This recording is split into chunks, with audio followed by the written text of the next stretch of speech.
Hello there. My name is Miki Wright, and I want to welcome you to Beauty Superstars Talk. It's your backstage pass to experts in beauty. And thank you so much for being here and contributing to our continuing conversation in this Let's Talk Texture series. So I'd like to thank our new sponsor, which is taking care of this experience for you. It's Black Beauty Expo, and the Black Beauty Expo is the hottest show for Black creative entrepreneurs in the hair, fashion, photography, modeling, and makeup industries. Their next show is August 1st in Atlanta, Georgia, so be sure to follow them to keep up with the latest news on their show and the special vendor packages. So I am super excited. This month is all about texture.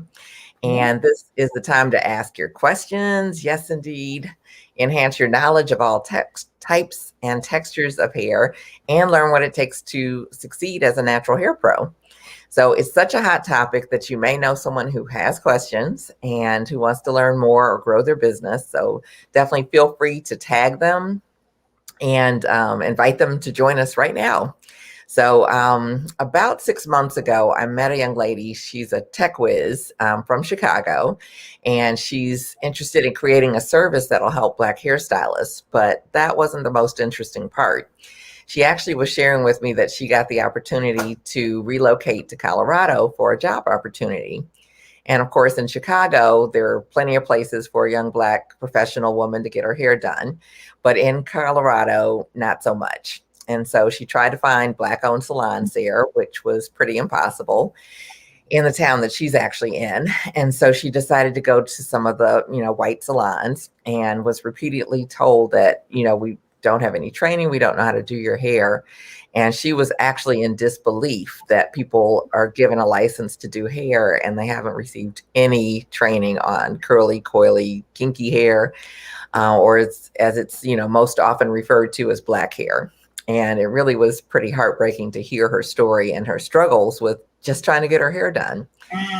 So fast forward to this week, I posted a question in one of the hairdresser groups on Facebook and asked, what do you wish you had learned about textured hair in beauty or barber school?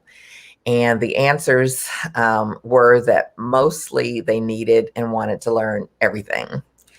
Because their school didn't teach them anything, or all they learned was maybe relaxing hair, which is one of the things that is on a lot of the state board exams. Some were even discouraged from learning at all, being told, it's like, well, you're white and Black people aren't going to come to you to do their hair or get their hair done.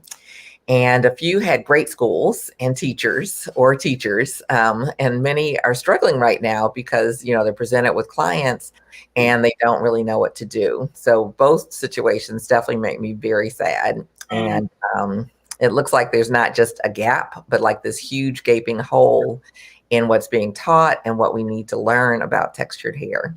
Yeah. So tonight, my lovely guest here, Diane Da Costa, is here to rescue us. And,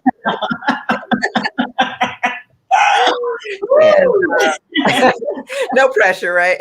Right, no pressure. But she's not only the original go-to curly girl for the beauty industry, she's a celebrity stylist and a curly textured hair guru, but she is also one of the authors of the famed Chapter 18 and 19 in the Milady Standard Cosmetology textbook, which is the section on textured hair. Yeah. So we're going to talk about that. Yeah. And she's one of the authors of the Natural Hair Care and Braiding textbook. And it's like I actually have a copy of that here. Yay. And this is the textbook that's used when people who are, they're already braiders and they want to get their license if it's required in their area. This is the text that's used to be able to train them so that they can be prepared for all of the things that they really do need to know, whether there's a license or not, about sanitation, about techniques and all of those good things. So now is the time to bring your questions and, tag a friend who wants to learn more, because we are going to go in. So Okay. this is going to be a good evening, a great evening. And I hope you have a paper and pen or your tablet, something to take some notes on, because this is going to be very powerful. So if you're not already, I invite you to please follow me on Instagram at Miki Wright, which is just Miki, just one K, Wright, WRIGHT, and at Facebook on my Salon Biz Coach 1 page to follow my tips on texture, which I'm doing all this month. And be sure to look out for my throwback post that's going to be this Thursday on my first bob cut on curly hair, which was quite a disaster. You said what? It was interesting. So you'll get to see. I'll give you some tips on that. Okay. Well, that was my first learning about curly hair. Yeah. Way back in beauty school. But yeah, again, my name is Miki Wright. I'm grateful that you're here and for the privilege each and every week to meet with Black beauty bosses who are making their mark in the beauty industry. And it's more than a podcast. It's actually a movement to encourage Black excellence, entrepreneurship, and to preserve our history and to bring healing to our industry. So if you missed last month's series, which was really, really good on the Salon Success series, you may be struggling now. We're still kind of in the pandemic, trying to crawl out of it. But you can actually catch all of the previous Beauty Superstars Talk interviews on my YouTube channel, which is YouTube /Miki Wright. Again, 1K, MIKI WRIGHT. And you can listen to the podcast on Apple/iTunes or your favorite podcast station. So actually, to partner with us, it's like to offer scholarships to deserving students, stylists, and barbers. You can visit beautysuperstars.com and look for the red button. And so tonight is actually going to be incredible, but I don't want you to miss the rest of our Let's Talk Texture month. So I want to tell you a little bit about what's going to be going on for next Tuesday, starting at 7 p.m. I'm going to meet with a true dynamo and innovator in the natural hair arena. She has a product called Diva by Cindy. Her name is Cindy Tawia, and I think I pronounced that correctly. And you can find her product in vending machines at the airport. Nice. I love it. She just, had a bad situation, turned it completely around and did something totally revolutionary. So we cannot wait to meet with her. And next, I'm going to meet with the King of Lock, Mr. Tondo Kafele.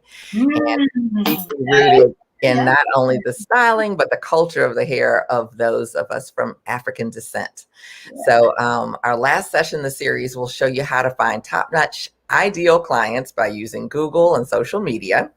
And you do not want to miss meeting Dr. Tanya Taylor. And it's like she is with the Tan Lock method. And if you Google Sister Locks in Houston, she will come up. And she'll be here to share some of her secrets. So mark your calendars. Those are the next 3 weeks for our Let's Talk Texture section. And so back to tonight. Unfortunately, texture has kind of been that stepchild in the cosmetology world, and we are looking to change that tonight. So without further ado, I want to welcome my guest, and I want to share just a little bit about her before we jump into our conversation. I'm going to read you her bio. And Diane Da Costa is the original go-to curly girl for the beauty industry, a celebrity stylist and curly textured hair guru to thousands of curlies and naturalistas of all nationalities. Diane is a pioneer in the textured space, and she believes texture is a lifestyle. True beauty comes from within and is not only determined by your hair texture or the color of your skin. A beauty and lifestyle expert, Ms. Da Costa is the author of Textured Tresses, the ultimate guide to maintaining and styling natural hair, which is Simon & Schuster in June of 2004. She truly believes it is her calling to educate, inspire, and motivate both consumers and professionals as a textured hair advocate. So Diane is the CEO and founder of SimpleeBEAUTIFUL, the first clean lifestyle brand with an eco-friendly retail boutique, and the CurlyTexturedBAR, Curly Consult Bar, and Texture Hair Care Salon located in Harlem, I'm about to say North Carolina, New York City. North Carolina is where I live, not where she lives. So she's the former owner of Diaspora Salon Spa in New York City, which was the first leading multi-textured Aveda Concept salon founded in the late 90s to early 2000s. With over 30 years plus in the beauty industry, Ms. Da Costa brings innovative textured styles to the forefront of today's multi-textured hair movement. Her styles have graced the beauty and fashion pages of British Elle, French Vogue, Essence, O Magazine, Uptown, and Vibe, Essence Total Makeover, and Harriet Cole's Jumping the Broom. Some of her celebrity clients have included Lenny Kravitz, one of my personal favorites, Lauryn Hill, whoop, whoop. Blackman, Santana, Roy Hargrove, Dee Dee Bridgewater, and Blair Underwood, just to name a few. Diana shared her knowledge and expertise with publishers and beauty brands alike. They include Milady Perspective in Hair Design, Cutting Textured Hair DVD series with Diane Da Costa in 2013, the Milady Standard Natural Hair Care and Braiding first edition book in 2013, the Milady Standard Cosmetology textbook, 13th edition in 2015, and the 14th edition in 2021, with Ms. Da Costa as artistic director, contributing author, and editor, respectively. Da Costa has consulted with L'Oreal-owned brands, Carol's Daughter as a brand stylist, and Curly Textured Expert as multi-textured expert and creative consultant for Mazzani, creating the first True Texture Style Guide and Natural Curl Key. She has consulted with Aveda, Fido Specific, the Ailes Group, and Design Essentials, which is McBride Laboratories. Ms. Da Costa is a textured advocate, educator, licensed cosmetologist, master colorist, and writer. She holds a BBA, a Bachelor's in Business Administration Marketing from Pace University, Enterprise Streetwise MBA, Master's in Business Association certificate, and resides in New York City. So welcome. Woo! Wow. This 30-year span has really been a ride. Yes, absolutely. Yes. How does it feel to hear all of that? Wow, it's so like delightful, I think, just so energizing to now be able to have that hope encompass of what I've done, because you don't really look at it when you're in it and you're doing it. You just want to do more for the industry and do more in the industry. And then you get to a place where you're like, I've done quite a bit here. I mean, let me sit back and enjoy this a little bit, because I just yesterday was the 8th. Yes, I just celebrated my 1-year anniversary for Harlem's boutique. Yay! Congratulations! Thank you. Now, I met you way long time ago that I took your class, like decades, and oh, wow. and I actually called you to be my coach a couple of years ago, so that I would prepare myself for this new journey, because I knew it would be different than all the other salons that I opened prior. And I had opened 3 locations since this one, before this one. First one, 2 others, and this one now. So I knew that it would be a completely new way of doing it. And I had to prepare myself in a different way than I did the first time, which was, so long ago. I didn't know it was going to be this way with the pandemic and, this whole new virtual, all of this, but I knew I had to prepare myself. So it's been a lovely journey. I mean, I wouldn't trade it for anything. I've always done what I wanted to do, and I've always loved what I've done in my life journey, from going to get my BBA to leaving that and going right into hair, like becoming an assistant, and then finding my path and quickly learning what I had to do to get on the floor. You know what I mean? So yeah, I mean, it's been great. It's been wonderful. Yeah. Now, of course, there's been the the struggles, of course, but right. In the bigger portfolio, it's like, wow, I can't believe it's that this much time has passed myself. Like, this is my 10th year in the Simply Beautiful brand, because I had Diaspora before that. Okay. And I was in that for, I don't know, 10 years before that. So, and then my whole just starting out and not knowing, you don't know where you're going to go when you start out in this. You have dreams, you have plans, but you don't know where you're going to end up. Right. So you went to college before you even entered the industry. Is that right? Yeah. Like, this was not even an option for my parents to want me to do this. Like, I'm from a Caribbean family, and you get your master's, you become something stable, like a doctor, a lawyer, an engineer, a teacher, a nurse, something like that. Marketing, I don't even think they knew what that was either. So, but I was a creative child, and my mother always tried to enrich that and help that along, like putting me in all the classes that I wanted to take, but it wasn't something that I should take seriously. It was, enrichment, cultural, a hobby, Right. And I am a self-taught natural hairstylist, because I've been doing natural hair on my entire family. I'm the only one who ever had a perm, a relaxer.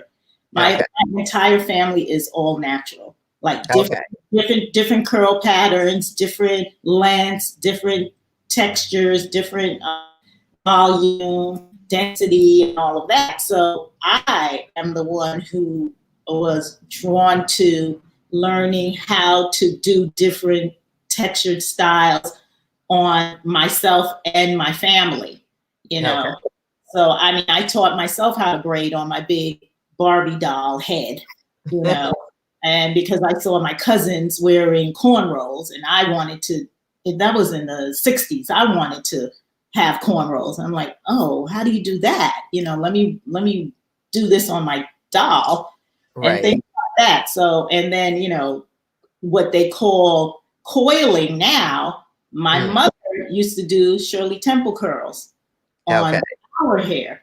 And then I would, copy that, just like in twisting. We would twist before we got our hair pressed. My grandmother would press our hair, and we would twist it up the night before, and then we would go to her house in the morning and then get it pressed out with curls, Right. So all of these things were just innate and just part of who I am.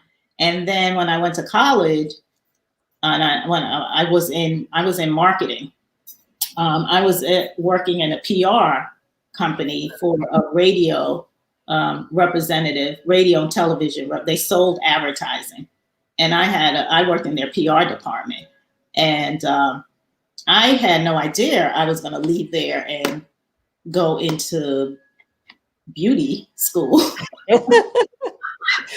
how did that happen? I had a mentor who was a fashion designer, and she kept telling me, like, for instance, I was actually an accounting and a computer science major. Okay. And she just kept telling me, I don't know, that's not what you're supposed to be doing, Diane. You have to get out of that. That's not you. That's not for you. And she actually convinced me to change my major. And I would have changed it to like graphic design, but I was too far in. Like, I was in my senior year. Oh, okay. And then I said, oh my God, what am I going to do? But I hated computer science, although this is what our life is about, right? Right. I know, I understand it and I know it, but programming was just not. So I actually changed my major to marketing and advertising, and then I had to do an additional year. And okay. That's just the way it was because I wanted to be happy, you know. Okay. I wanted to fulfill my happiness, and my mother always, you know, instilled in me that the world was my oyster, you know. So whatever I want to do and I put my mind to it, I'm gonna succeed in it, and that I should just go and get it. That's it. Like, no, just stop talking about it. Just go and get it. Okay. I just told her the other day I wanted to make more money. I want to make more money. I'm over this. Oh, everything's so creative and beautiful. I'm like, we need to make more money now. The pandemic is getting over. Right. Like, well, go do it. She's still telling me, go do it. Awesome. Yeah. So I ended up training after I got out of working. I went to cosmetology school, and then I worked at Black Hair Is as a manager. Oh, wow. And I was just like, yeah, no, I don't want to do this. I want to actually do hair. I want to create. Right. And after that, I worked at several salons in Manhattan. And then I worked with, I trained with oh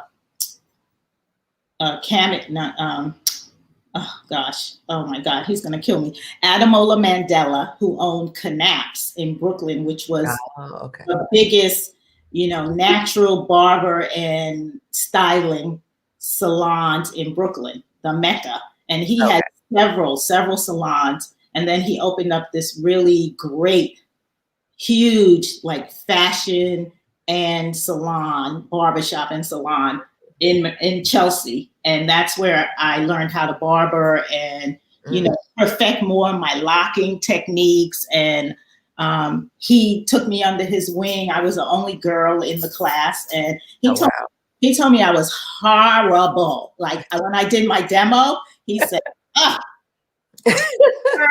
what is that? Like, excuse me? What do you mean, what is that? It's perfect. He's like, well, it might look perfect, but how long did it take you to do that? Oh, okay. He said, you have to do that in 15 minutes. I'm like, oh, okay. He showed me, and then he took me under his wing. And then I thought I was gonna, you know, rise there and stay there for a long time. And then he actually, they closed the salon. And I was like, uh-oh, what am I gonna do? This is where I thought I was gonna be. So I went, I had met Peggy Dillard, who is a supermodel. Yes. She owned Turning Heads at the time. And I had met her previously, and it's all about, you know, networking and forging good relationships, right? Right. So I met her at an event, probably, you know, just in the circle. And I told her, I'm a hairstylist. I'm working over here, and I would love to work at your salon. And she said, well, I think I might have been in school still at that point when I met her before. And then I said to her, and then she said, when you finish, you bring your portfolio, and then you come and, you know, come and talk to me. So after the salon closed, the barbershop salon closed, I made an appointment with her. And she said, so I went to her and I showed her my portfolio. And she said, she's looking through it. She's like, oh, that's great. That's great. She turned to me and she said, do you know how to braid? Now, I'm a licensed cosmetologist. I'm a barber, master barber now. I'm a cutter. I'm taking all my cutting classes with John Atchison. I'm training with his creative director, Owen Sandy. I'm taking classes here and there. I'm taking coloring classes. She's like, do you know how to braid? And I said, yeah, I do know how to braid, but I want to be a colorist and a stylist. That's what I want. And she's like, well, we have a braiding job available. So that's what's available. And I said, well, do I want to get my foot in the door, work with a supermodel, right, at the top salon in one of the top salons in the country at this point in the 90s? And so that's what I did. And I did it for 6 months until I got carpal tunnel. Oh, wow. And then I said, listen, I can't do this anymore. I need to cut and color. This is what I need to do. So I still was doing, you know, twisting and coiling and locking, but I just couldn't braid anymore. Okay. Which I didn't want to do in the first place. Right. Because you know how to do a lot of things doesn't mean you should do everything. You know what I mean? You have to pick and choose what you want to specialize in and what you want to do. Absolutely. So that brought me to Turning Heads, which was the #1 natural hair salon in Harlem. There were two in Brooklyn, which was Diane Bailey and Anu. Okay. And that's how I met them. Okay. And that led to other avenues with the natural hair styling license and our push to get that agenda going by petitioning. And all the salons got together and did that with Diane and Adamola. They were at the helm of that to get the legislation in New York. And so that was passed. And so there I was. Can I pause you there? Yeah. I know currently some states have a natural hair care license and some states don't. Why did you guys feel it was important for New York to have the licensing? Well, at the time, all of the salons that I mentioned, everyone had they had cosmetology licenses. So all the big natural hair salons had cosmetology licenses, but they specialized in natural hair, all natural braiding and styling and hair care. So there was an influx of African braiders coming to Harlem and Brooklyn, and they had no licenses at the time. And they were, you know, taken over with conditions that were unsanitary, and then also, you know, not healthy for the hair, their practices of how they braid, some. But at the time, they were all like that. Okay. And that started the movement for regulation within our own industry, and that's what we wanted to see. And that's how that started here. Cornrows and Company was already in DC at the same time, and they had a beautiful salon, and she wrote a book, which I read from cover to cover. And there was another place, but Cornrows and Company was like the biggest one in DC. And all of these were paralleling at the same time, all the synergy going on. And that's how the movement really started for the license. But the movement for natural hair was already in full bloom from like late 70s to 80s. Okay. It was already in full bloom in New York, in Brooklyn, Brooklyn particularly. By the 90s, it was becoming very popular because the hip hop artists, the jazz artists, and particularly like the Fugees and Roy Hargrove and all the jazz artists, they were all wearing their hair in locks. And then there was a neo soul in Philly. Everybody was natural. So, and I've done, you know, a lot of those artists because that was the movement at the time. And so that became more prevalent, and it started getting bigger because of entertainment. Now, Peggy was the first African-American model. She's from Virginia. She was the first African-American model to wear her hair natural on the cover of Vogue and 17. Uh-huh. She was just like, it. And so I was there. I was living this dream that I had from 16 to want to work in Essence magazine and do hair. It was only a dream at the time. And today's Biggie's anniversary. It was all a dream. Okay. So, so that's how I got there. And then I was positioned myself for opportunity, my skills, honing my skills and preparing myself for when this time would come that she would call on me to do anything like Essence cover, because she was well connected in the fashion and beauty industry. So I was there braiding and doing what I was doing, building my clientele, and I was just waiting for her to call me. And she had her favorites. Okay. Until one day, Harriet Cole called. She was the fashion editor at the time and friends with Peggy. And she called and she said, "Can you do this hairstyle at Joie Lee, Lee's sister wears?" And I'm like, "Oh, that's just the twist out. Yeah, I could do that." So that was my like big break to work with Essence. Wow.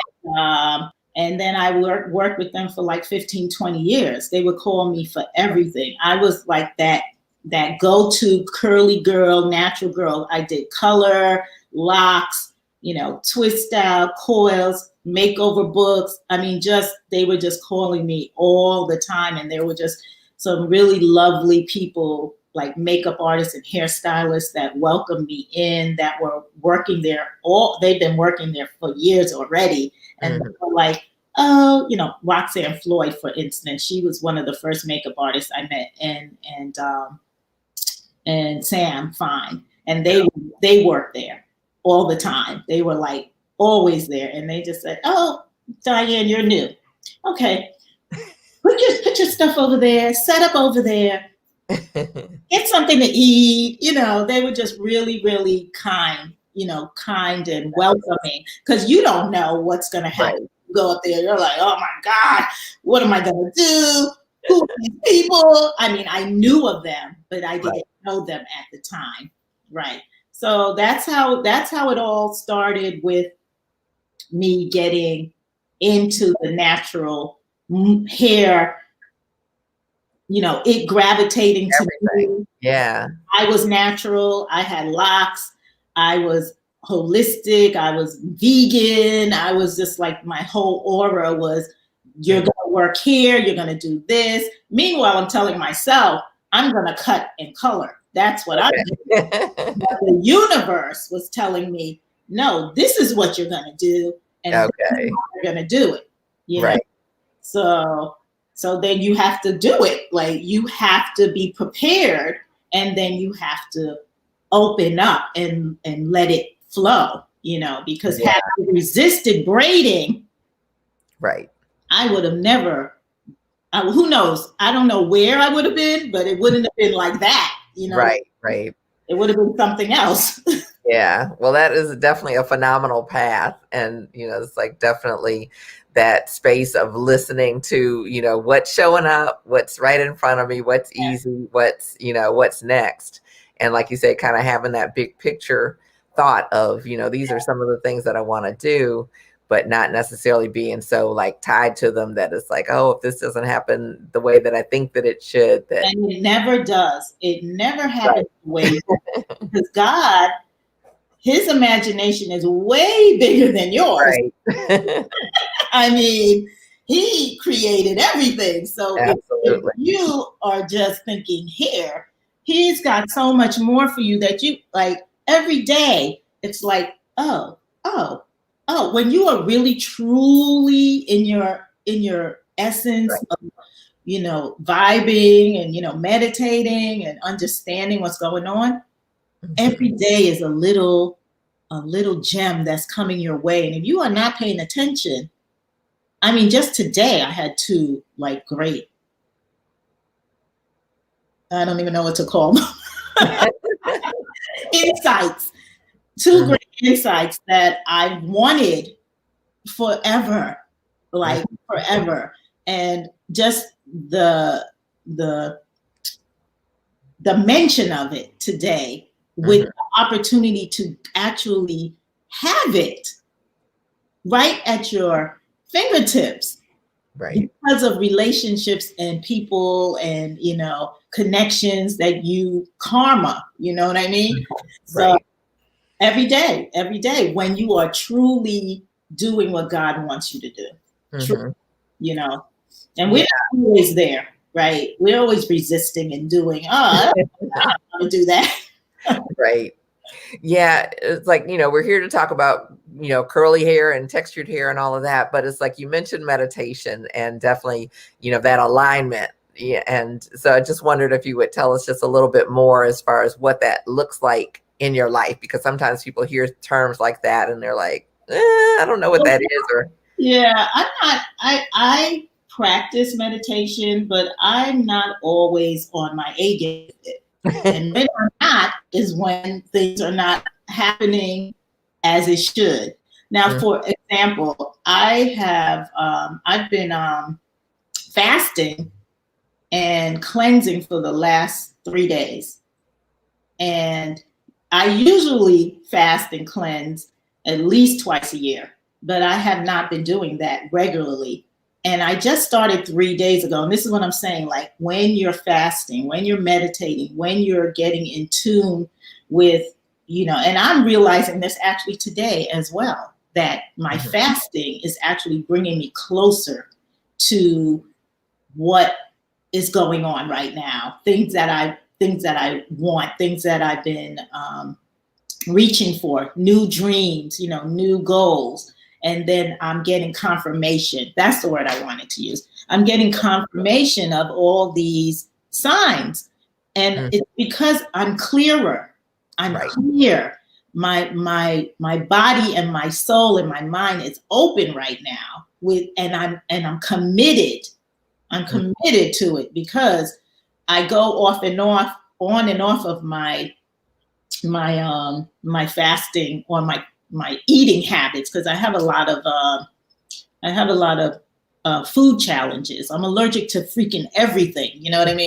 So I had a really bad reaction to gluten the last 2 weeks ago, like last week, and it just threw me completely off. And then it brought me back to, well, I shouldn't have been eating that anyway, but I wanted it. You know what I mean? Right. And then I take inventory now of, I shouldn't have been eating any of that stuff that I've been eating for the last 2 months, and now I'm like, wait a minute, this is not who I am, like who I've been over the last 2 months. I've been completely eating whatever. And I basically eat plant-based and protein, whether it's fish, some chicken, and seafood. That's what I normally eat. But I've been eating all kinds of things, like, oh. So, I mean, it's been the pandemic. We've been home, we're trying to get back on track of whatever, but I let it go. So now I realize that for my health, I need to get that in order, period. And with that comes, the meditation, which I do a little bit every day in the morning, but not as much as I used to do. It's not as strong as I used to do. And I meditate every day. I used to journal every day, but so busy, I don't really get to that. And I was just thinking about that today, that when I opened up my first salon, I was journaling every day. I was praying and fasting, and I got exactly what I asked for, which was the biggest move in my whole career was to open up Dyaspora, which was like the #1 natural texture salon with Aveda. There was the first concept salon in a textured environment. Okay. And I had everything, the color, the makeup, products, skincare, everything was in the salon. And I had a great staff. I mean, when you have a larger salon, you know, the staff comes and goes all the time, but it was a good run. I mean, it was great. And, you know, at that time I was doing, and how impossible, I don't even know how I did it back then. I was younger, obviously, and I had more energy. I was running and operating. I was the owner and stylist. I managed. I had celebrity clients. I was doing editorial. I was doing album covers, you know, just traveling, on and on and on. And then eventually I wrote the book, but I just don't even know how that was possible, because I was working like 14-hour days when in the salon. And then when you're out, you're doing all of these things. And obviously it's because I was much younger, and your drive is so much more at that when you're younger. You're like, because you want to achieve so much, and you feel like you can conquer the world and you can do everything, and what you try to do. So not without sacrifice, of course. Right. Absolutely. But that is totally fascinating, just kind of hearing and seeing how everything like ties together. We tend to think of things as being very separate. So it's like, I appreciate you sharing that with us. And let's talk about texture.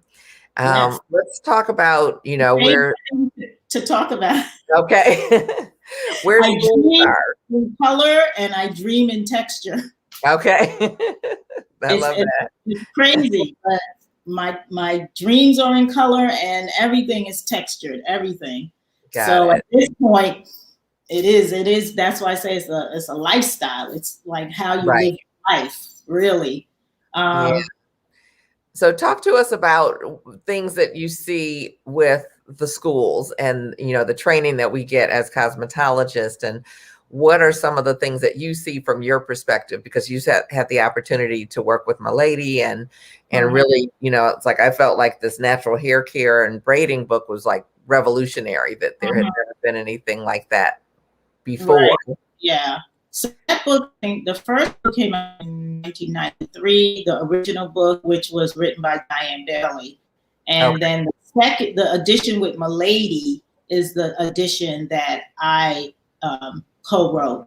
And that book was revolutionary with and innovative for them, because they actually did a video series for every chapter in the book as well. Oh, wow. Okay. So I wrote and created, directed the video shoot for the book, separate for the textbook. So in writing, updating the book, and then writing additional chapters, also creating the videos to go with it. I don't know what happened to those videos, because I'm actually looking for them they were on Amazon at one point. And I don't know what happened with that, but I would assume or think they would put it up on their Milady Education page. But I did ask them about that. And anyway. So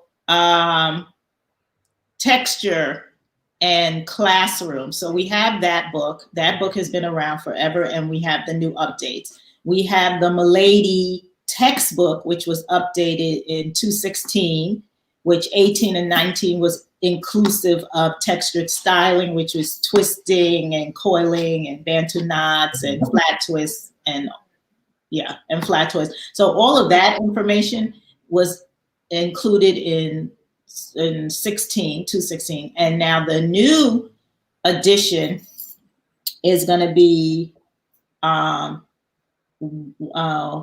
wash and wear style. So all of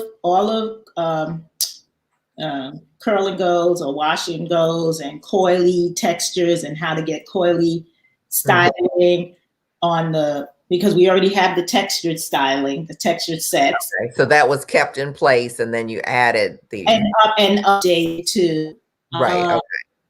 All the terminology is in there.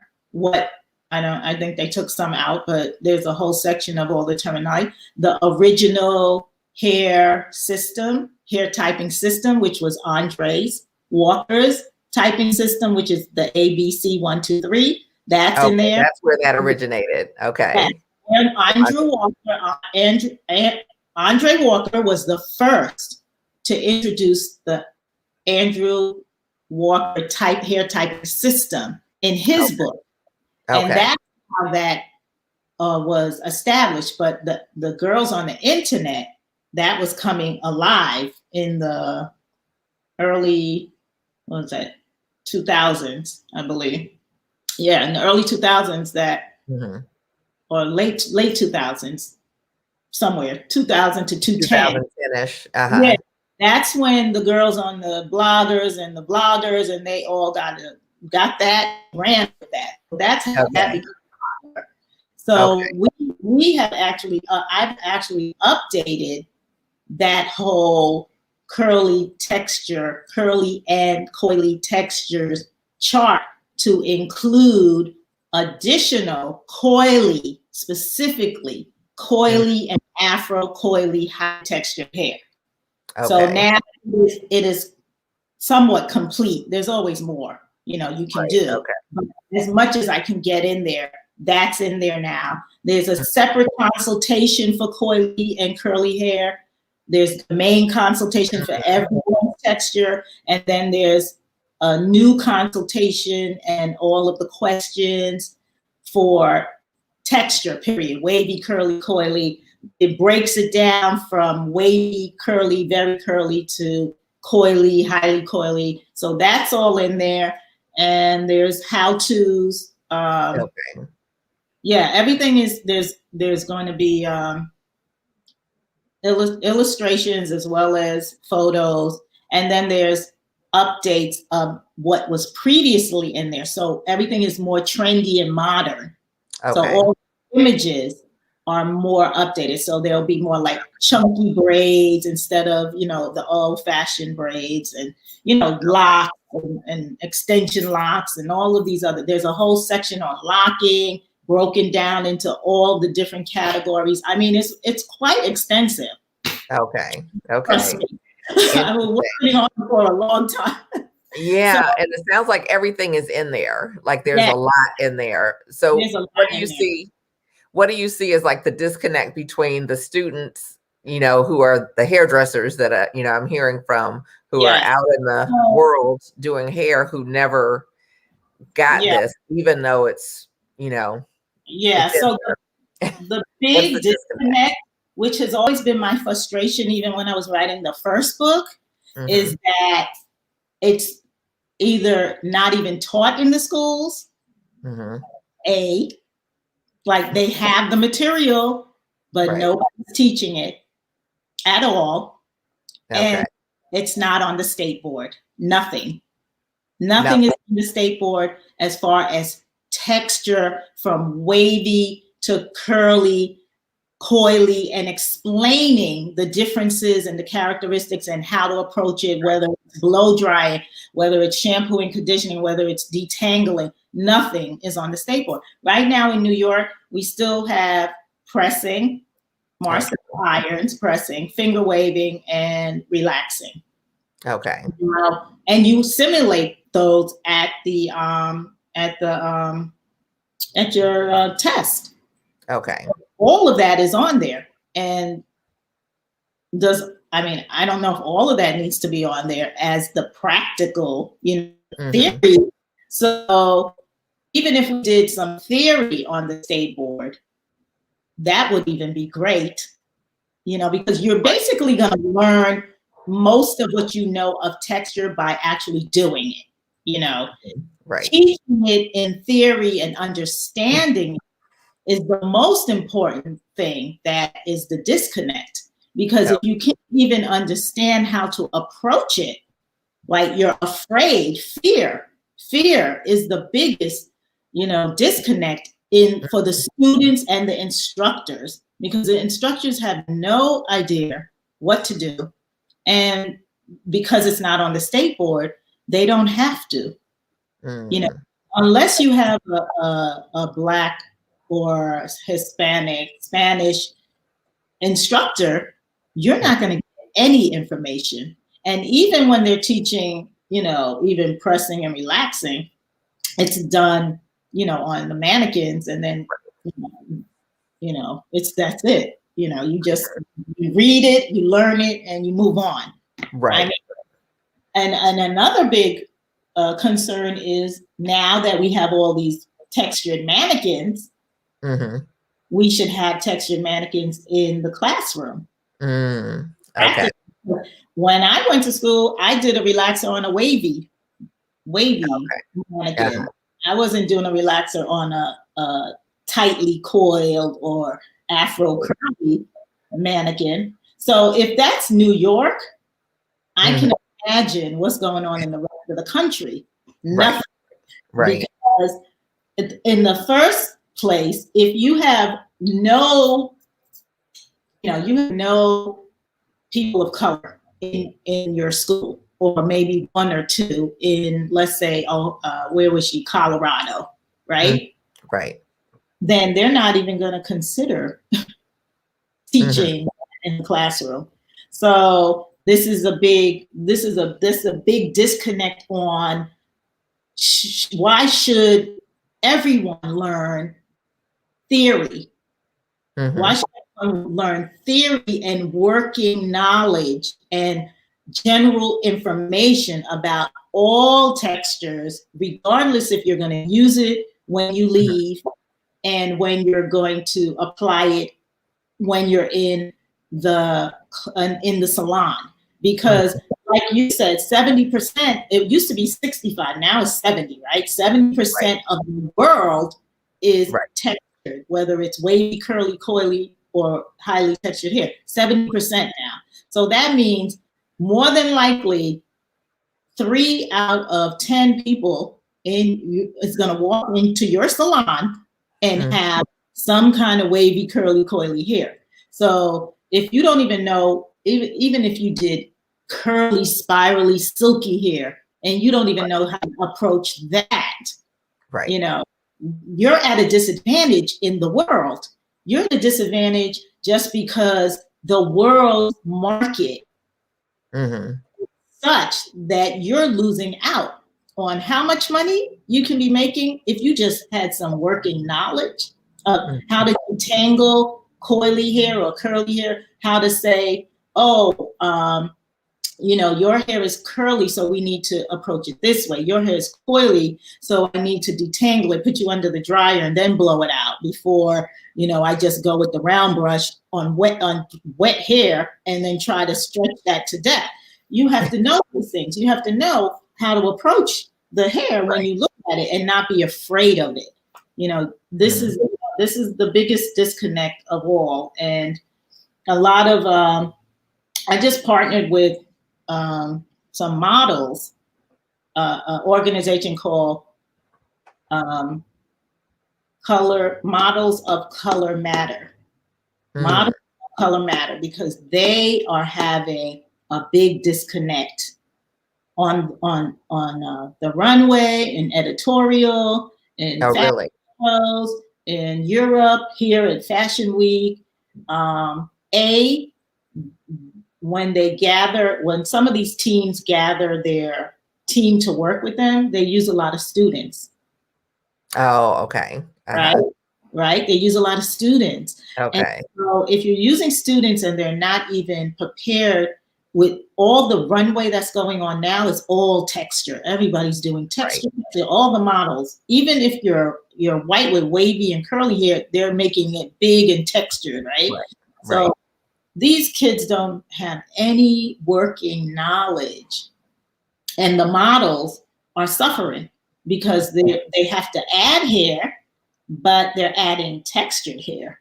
So, you have to approach the Black models with textured hair, and then you also have to make the other models have textured hair.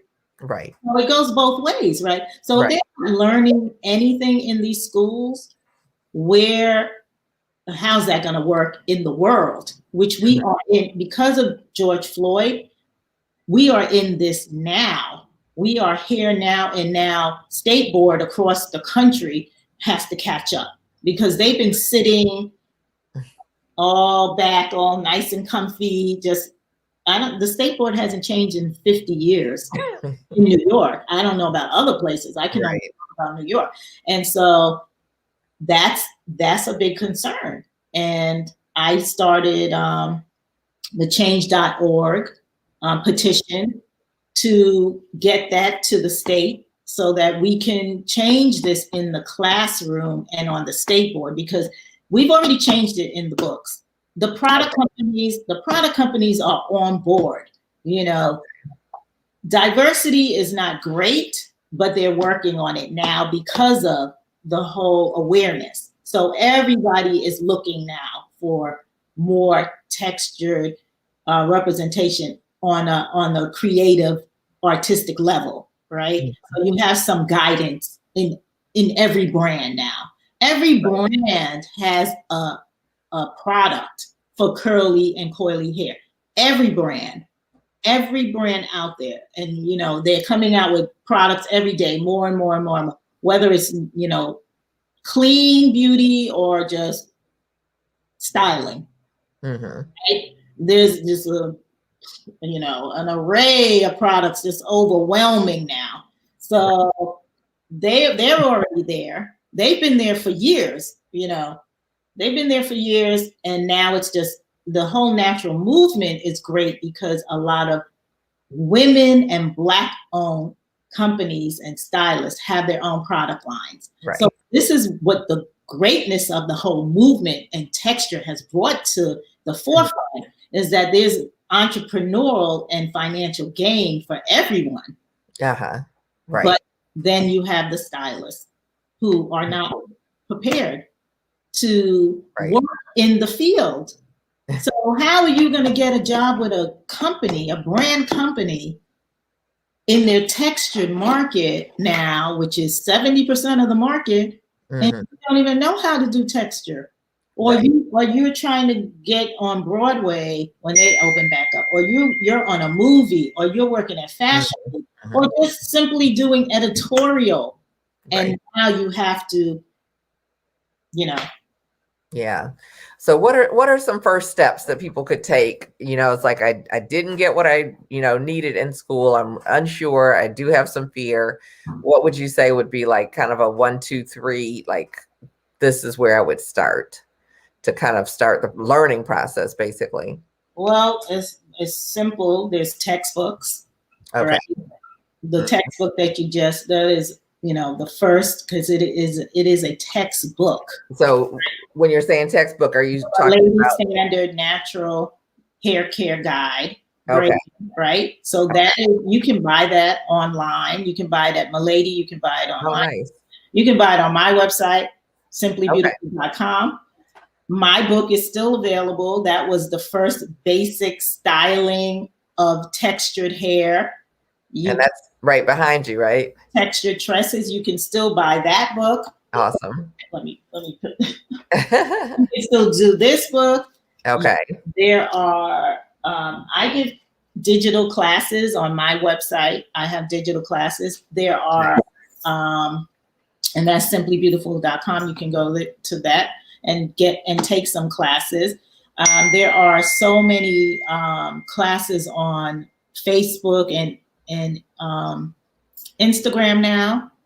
Everybody's doing classes. So there's literature, there's textbooks, there's IG, there's Facebook, there's also academies, like Pivot Point does.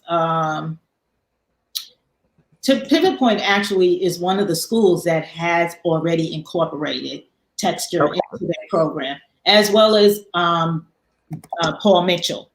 So those are the two that I really want to give, attention to, because they do have and have stepped up immediately when all of this happened. And Pivot Point has all the mannequins, several mannequins now.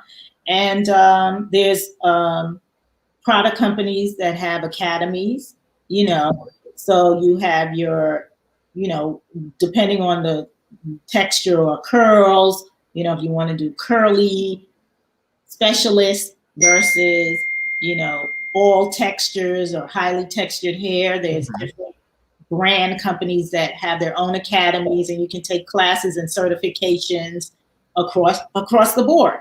Nice. So, like I'm saying, the product companies and the education is there. Okay. The products are there. The salons and the stylists are there. Okay. Yeah. In the professional world, world, as a professional stylist, it's already there. It's going back, or peeling the layers and going all the way back to all the schools, having them to incorporate it into their curriculum. And there's several petitions out there, addressing what I'm talking about, like just incorporating it into beauty schools, but particularly the state board in each school, in each state, the state board of each state, you have to get those who are in charge of updating the education and including basic knowledge. It's very simple. Working knowledge of texture. Right. Textured hair, which is curly texture, wavy texture, coily texture, because that's what it is. Texture is not only fine, medium, and coarse anymore. As I stated in my book, it's the look and feel of the hair, which is the curl pattern and how it looks, right? So curls, coils, they're all texture. It's the texture type. You know, what type of texture do you have? So this is all what has to be taught, not because there's lack of education, there's lack of willingness to teach it in your school or your school or your school because why? Let us answer that question. Well, from what I'm gathering, as far as like where we are today, it sounds like, you know, plan to create your own path in terms of your learning of this as an advanced training versus looking for it in the schools right away. Like definitely if you are looking, you know, considering a career in cosmetology, look to ask some questions, you know, before you start, you know, as far as what type of education you might get around textured hair, and, you know, kind of look around and see, you know, what's the population in terms of the people who come into the school, as well as the people who are attending the schools, because I think that can show you a lot, you know, as far as what's available. That's going to show you everything. You should always visit the school and ask questions, because they're going to tell you yes, because it's in the book. Right, and because they want you to come. And it's in the book, so technically they're supposed to teach it, but they are not going to teach it if they don't have diversity in the instructors. Right. Yes. Diversity and education for instructors, like advanced education for instructors. Yes. Every instructor should be mandatory for them to have additional education as things evolve, you know.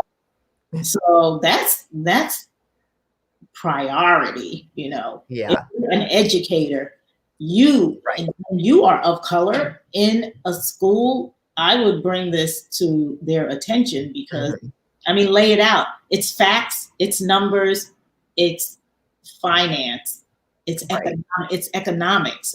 It's not race. It's all of these other things that are going to enrich your program. Right. If you did these things, because the market is asking for this. And every young person that's a stylist that I speak to says that they don't learn this, they want to learn it. Of all colors, white, Spanish, Black, Asian, they're telling me they want to learn how to do, because they have friends, they practice on them, and I just give them a book, because they're coming to intern with me, I'm like, okay, you need this book. First of all, you have to have this book work with you to know what's going on. And then I'm just like, okay, you know, that's your book. You get these 2 books, and you know, you're well equipped to at least have some knowledge, you know, to at least have the knowledge of what's going on. But yeah, I mean, the basic, that's it really. The disconnect is the state board. That's really it at the end of the day. And there's so much advanced education out there now. Yeah. So definitely take advantage of all of the education. It's like, if we have any questions or anything, this would be the time to put them in there. But if you are feeling challenged around textured hair and working with it, just know that there are a lot of resources. So I would start with Simply Beautiful, which is SimpleeBEAUTIFUL beautiful.com, and get, you know, the resources that she's talking about. The books will give you one level of education. And it's like, you do want to have a book, even if you're like, oh, I'm not a big reader, but some things to reference and go back to when you start learning things, because it's like things will come up and you'll be like, oh, wait a minute, what does that actually mean? And you can have a reference point for it. So definitely get your books on hand and know that there is education. It's like through Diane, through the product manufacturers, there's all this education. And so definitely take advantage of it, you know. And there are some private classes that I'm aware of, Texture versus Race with Kia Artistically Neal. It's like, she does a great job with that. Monet Everett has put together the Texture Style Awards, and she's doing education as part of that, just free education to help you, you know, understand various things. So, you know, there's a lot that we have available that we may or may not know, and now we're telling. Yeah, and I have a class coming up with LaShonda Wright from Ohio on scalp care and hair growth in April. We have it's going to be on the website soon. It's going to be free, and it's going to be on Instagram. So that's we're going to talk about texture, care, and hair growth. Okay, texture, skin care, and hair growth. Scalp care. Scalp care. Okay. And hair growth with textured hair. Got it. Okay. Yeah. Which are all really critical. more free education, you know, coming up. So look for that. You know, definitely follow Diane. It's DaCosta Beauty _beauty on Instagram. So be sure to follow her there. And we've got just a couple minutes or so, but tell us about, you know, your salon. It's like or salons, I'm not even sure, but tell us, you know, what's going on there, because I think there's some exciting things. And if you're in New York or considering, you know, relocating to New York, it's like you may want to check out what she has going on. This is actually my dream salon because I've been planning this particular lifestyle clean beauty salon for 11 years now. Wow. 11 years. I started the concept as a pop-up in a fashion boutique on 116th in Harlem as a holiday event where I was giving consultations and selling clean beauty. Okay. I couldn't find a space at that time in Harlem because it was really expensive at that time. So I opened up, I went online, I did a whole e-commerce, and I had all clean beauty products, Black owned, hair care, skin care. And then I found a space in Westchester because I lived in Westchester. So I was working in the city. I also lived in Westchester. So I opened up that CurlyTexturedBAR in Westchester and the lifestyle boutique, the clean lifestyle boutique up there. originally, and it was written up in naturallycurly.com as the 2 curl bars that opened up in 212, right? So I was up there, I lived up there, I was working in the city and up there, always all over the daggone place. So I had that salon, and then I think 3 years ago, I've been planning this move for 5 years to open up in Harlem. For 5 years, I've been planning this move. And I called you 3 years ago. I think it's 3 years now that I took your mentorship course, your coaching class. And that was for like a whole month. I think we did that, right? It was, I think, a little longer. Yeah. Every Tuesday we did that. And I learned so much, like I said, because I opened up many salons. That was my second salon that I opened up in Westchester. And so I knew this was going to be different. I knew it was going to be a different journey for me. And I knew I had to level up my skills on everything, just financial, HR, stylist, because I've been working basically not having a lot of stylists around me, because my first salon I had so many stylists, great stylists that I trained and they worked with on to do fabulous things, I mean, Tippy Shorter, Tina Pearson, all of these girls are like at the top of their game right now. So I had all of this. It was so much fun and a lot of things going on at the first salon, which was, a dream for me at that time. And, your dreams change and your goals change. So this has been like I call it my retirement dream. Okay. Like, this is the last one of this. Okay. For the next whatever amount of time I'm going to do this. But so this salon is a clean beauty lifestyle boutique. So we only carry organic, botanical, and vegan products. We carry 85% female, Black-owned, manufactured, and produced products, locally as well as internationally. We offer body, skincare, and hair care, of course. We have a consultation bar where we do one-on-one consultations for curly girls, because that was what was lacking when I first originally wanted to open this. Was lacking the actual one-on-ones with understanding your texture and giving you the education that you needed. So YouTube was giving people all kinds of information, and they would come into the salon and they were like crazy. Their heads were like spinning, just like a high frequency. And then I had to like debuff all of that and get down to it. So that's originally why I opened up the CurlyTexturedBAR for the consultation part of it. And then I had already planned on doing education classes for consumers as well as stylists before the pandemic.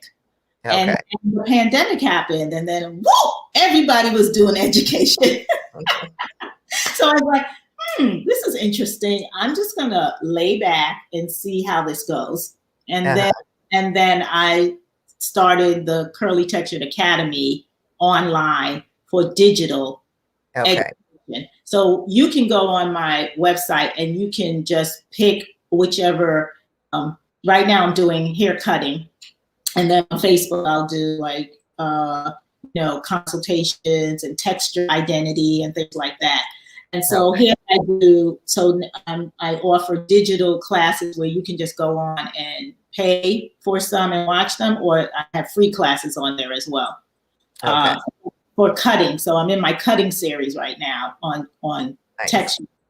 And then we're actually, this is exciting for me because my niece is in college and she's graduating next year, but she just attained her waxing license. Oh, wow. Okay. he's a waxing specialist now. So we're going to be opening a beauty bar for waxing and threading, waxing, and tinting, eyebrow tinting, and lash tinting. So Brazilian is the big, the big thing right now. Brazilian waxing and Brazilian facials and what is it? It's a hydrating mask for your bikini and Brazilian. Oh, wow. Okay. So I'm like, what? That's new. Okay. So this is like what's fueling me now. It's hair removal in other areas versus hair removal on the hair. So I'm like, it's still hair, but it's a new spin on it for me. And I get to work with my niece who works with me already. And she's just so great. So that's all beautiful. And hopefully somehow she'll just morph into taking everything over. Okay. when I really want to retire. So basically our motto is, this is the Simply Beautiful Curly Textured Bar. It's at 115 Edgecombe Avenue in Harlem. And it's clean lifestyle culture. So we have events, pops, for cultural events, like artists come and have their jewelry, their paintings, their photography, or if you want to sell your skincare line that you handmade skincare, butters, or whatever you want to do, we have a space for you here. And because everything is digital, we live stream everything too and take orders on the website. So pandemic has been great because I opened up at a time where I could only go up. Okay. I closed right before I opened up last January and had my actual opening day March 8th. Okay. But I had to close 2 weeks after that. Right. And close all of my salons. I had one in Westchester and one here. So the pandemic, although it was, hard, very hard and scary at some times, when you know how to survive different types of what do we call it? Events, life events, because I already lived through the recession of Bush, the recession of real estate, the crash of the stock market. So you kind of know like how to pivot in the salon industry, because things are going to happen. Like, people are going to start doing their hair at home. So what do you have to do to facilitate that now in the age of Aquarius, right? Okay. Somebody said that to me the other day. I was like, yes. Okay. We're in a fast-paced digital world now. So everything is available to you to get out to the world, basically. Right? So this has been, although we had to go undercover for 4 months, if you were planning and had everything together, your finances together prior and then reopening, this has actually been a blessing for me, because prior, before opening, I was just like, oh my God, like, what are we gonna do? We're not finished construction. We're not doing this. We're not doing that. How am I gonna pull this all together in a couple of months? And then now I had this time to really focus and really see what was really important in my life at the time. Absolutely. And family, the first thing, how many businesses can I work at? Realistically, can I work at 3 different locations and run all of this at this point in my life? Like, with no partner, and I'm single, so no spouse to help me. Not that I ever needed a spouse, but it would be nice to have some kind of support. Right. Time, you know what I'm saying? At the time, that's not what I had. So moving forward into this now, I'm just like, wow, what, and just reflect on what you said in the beginning. How does it feel? Like this whole body of work and still more, you know, texture just evolving to where it is now, but there's more work to be done. More work to be done because there's no schools. There's no textured schools. There's, you know, license in every state needs to happen. Some places you don't even need a license, but you want the education. So be it. So more education specifically for texture. You know, how do we bring texture to the next level now? How do we educate students across the board, whatever nationality you are? The foundation of texture, we have to get that to the next level. And the only way we're going to do it is like in my whole life, I have manifested my dreams. Awesome. Manifest your own dreams and don't wait for anybody else to do it for you. And we as a people, we cannot be complacent. We have to manifest what we see and what we want within our own community, as well as expanding it, you know, in a nice way, because I'm not asking you, I'm lightening you on what the world is right now. And so you probably just don't know. You know what I'm saying? You've been sitting on this position for 20 years. You're in a bubble. You're like, well, it always worked this way. Yes, but you have to come up to the 21st century now. This is what's going on in the world across the whole entire globe. Texture is everywhere. Everywhere. So it's exciting to be in this space, but also I know so much more work has to be done. And it's not for the younger people to actually push it forward. It's for them to ask for it more and for them to enlighten those that are around them that it is not available to them. Right? Because they don't have the connections. They don't know how to connect the dot yet on our experience that we have and our connections and our network. And we know how to facilitate it, you know. So we can't be upset with them because they don't understand. Even we don't understand, right? So we know how to facilitate that and to connect the dots, how to get it done so that their generation will not have this concern anymore. I call them Gen X, right? Next gen. I call them next gen. Will not have to not know how to approach texture. And that's just simple. Approach it. How do I approach this? Not, we don't know how to approach it because we didn't learn this.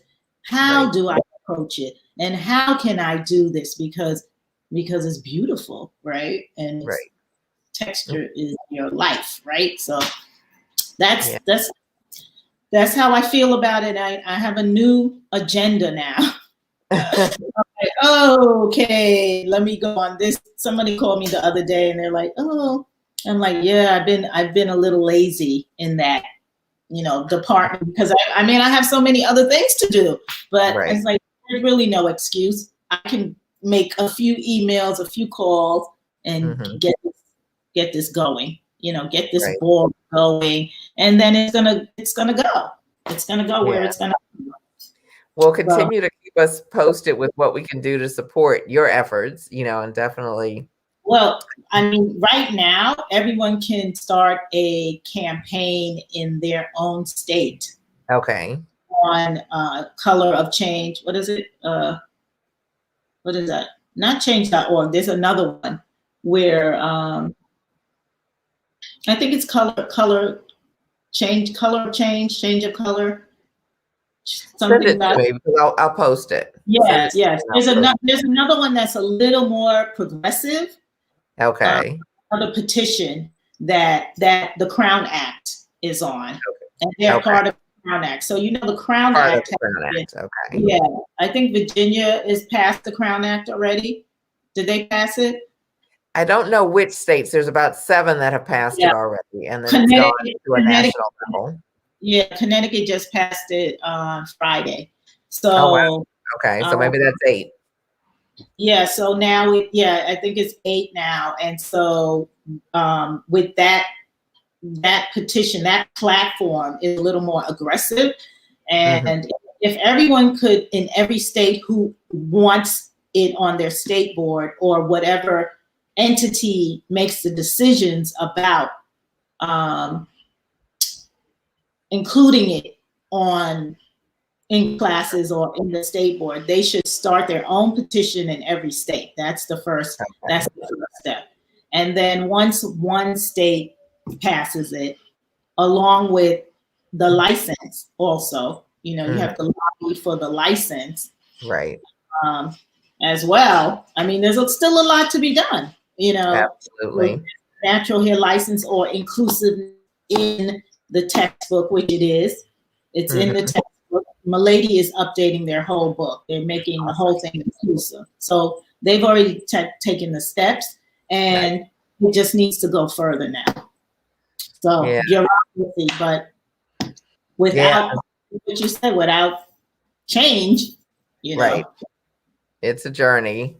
Yeah. Yeah. Well, I so appreciate you being here because this has just been very enlightening. And I think, it's like if someone came in and wasn't sure, like which way to go, what to do, what to say, what to think, that you've given some paths as far as, learning about texture. And like you say, and like I say, it's, it's 70% of the world. And so we definitely, have to start to embrace it and start to have conversations and start to get the education, get the books and that type of thing. Yeah, and remember that texture is versatile, and you have options to wear it smooth and silky or curly or big and texture. It's everything. That's what makes it fun. Yeah, it's fun. And that's how you should approach it. It's a fun way to just come into the industry, period. You will be in an advantage at this point in your life. You are coming into the industry, putting this in your portfolio, putting this in your toolkit and learning everything you can, because it will take you so far. I mean, it will take you just everywhere, really, because I've been in so many avenues of the industry that not that I couldn't do straight hair. I chose to do texture. It was my choice and my preference, because I learned on straight hair, and wavy hair. I mean, cutting, coloring, everything. So, and matter of fact, it's much easier to do for me. I'm just like, woo, this is so easy. So, right? So, I chose it and it chose me. Right. So Perfect partnership.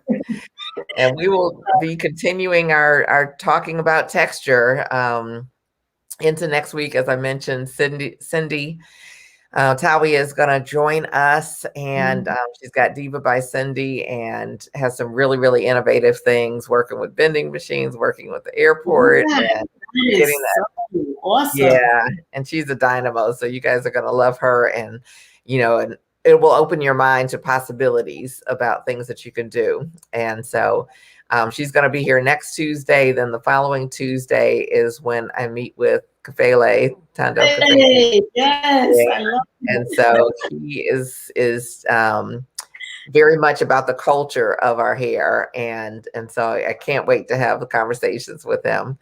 And then we'll finish out with Dr. Tanya Taylor, with Tan's lock method, which is trademarked, and but she is Houston's like one of the #1 or top 3 on Google for sister locks. And so if you Google her name, she comes up. And so she's going to share at least a few of her secrets with us and how she built such a really strong, steady clientele of really her ideal clients, and how you can too. So stay tuned. There's more to come. And invite you guys to follow us. You know, it's like if you're watching this on the replay, we want to say thank you. If you're here, we want to say thank you. It's like, I know Thomas St. Jacques said hello, Miki and guest Diane. So it's like we've basically, I guess we're ready to close out, but invite you guys again back for next week to follow us on